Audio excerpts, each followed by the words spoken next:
In this video, I'm going to take you through how to perform a ladder drill sequence that's I use for all the athletes that I train. So my name is Mark. I'm a certified strength coach. I've trained over 1,000 athletes. I've worked with Division I teams as well as professional baseball, professional hockey, and professional soccer. This sequence that I'm going to take you through is how what I have every athlete, regardless of the age group, start with. It's a way for them to get moving, get warmed up, prep the central nervous system for the movements that we're going to be doing later on in the training session. So the first movement I have them start doing is just 1 foot in each. So we just come through 1 foot in each of these squares, staying light on their toes, then they'll walk it back around. The second drill I have them do is 2 in with the right foot leading. So they're going to go right, left, right, left, right, left, coming all the way down. Now, what you'll notice a lot of times with the younger athletes when they start this movement the first time, they tend to want to rotate their hips. So they'll start coming through down the line like this. You want to tell them to keep their hips square, or if you're the athlete watching this, keep your hips square. Bring 1 foot in each while your hips stay square, moving in that forward direction. Now, the second movement we're going to do is 2 in, left foot lead. So we're going to go left, right, coming down. Again, being light on the toes as you come down through the ladder. Then we're going to move on to 2 in, 2 out. Now this one, you're going to jump in and out of every square, being light on your toes. Now, what you'll notice a lot of times is when athletes start performing this movement, they usually get really wide with their feet, and sometimes they'll even flex at the knees. You don't want to flex at your knees because that doesn't teach you how to be a fast athlete. So anytime you load your weight too much and you flex too much in a joint, it's going to take you longer to then pick yourself up out of that position to change directions. So you want to make sure that your feet move to the right outside the ropes. We're not getting a super wide stance, and that we're on our toes when we land. So we just want to be on our toes, chest stays up. So that's another thing that'll happen when athletes first start this movement. So they'll start dropping their chest like this and they'll get out of balance. You've got to keep your chest up for this movement as you bring your feet to the outside and then back in. Now, the next drill is the icky shuffle. So you're going to go in, out. You'll bring that inside foot up, in, out, up, in, out, up, and out as you come down the line.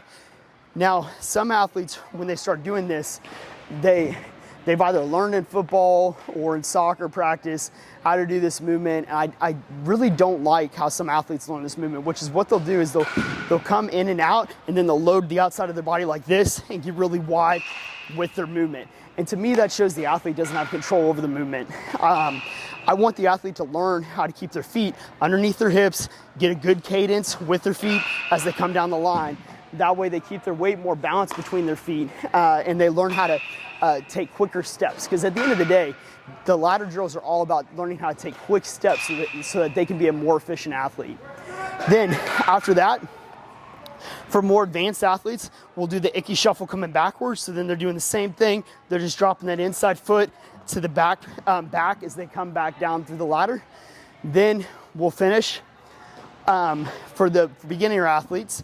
Coming down the right side, the right foot's going to be leading, so you're going to step in, out, in, out, right, left. Now, what athletes will start doing, especially the younger ones, is in an effort to start moving down through the line faster, they'll dig their toes into the ground like this and then push themselves way back out.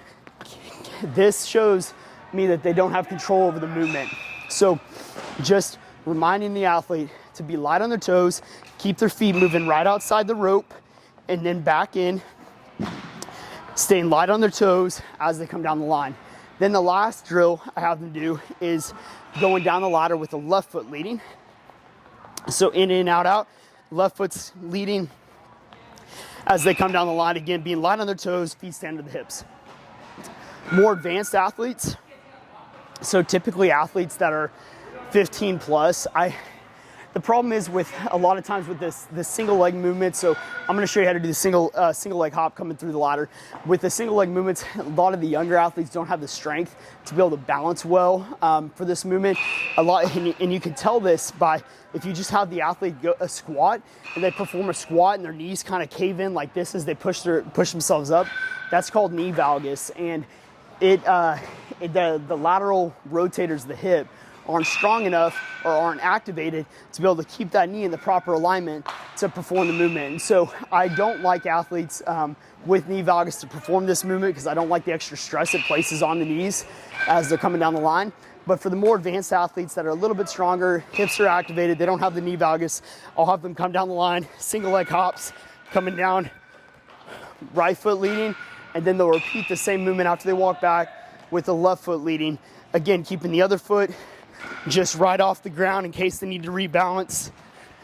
And so that is the ladder drill sequence that I take all my athletes through. And again, it's really just to help the athletes learn how to be light on their feet, how to change direction quickly, and prep the central nervous system for the more intense exercises that are to follow.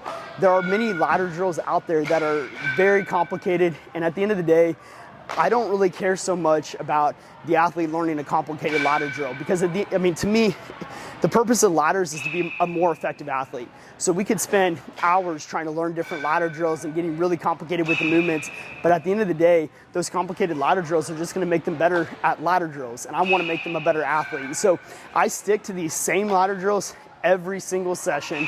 If the athlete's with me for 6 months, they're gonna be doing these same movements every single time they're with me, just to get ready for that next training. I hope you found this ladder series helpful. If you do have any questions, please feel free to leave them in the comments below. If you enjoyed the video, hit the like button, subscribe. Otherwise, I'll catch you next time.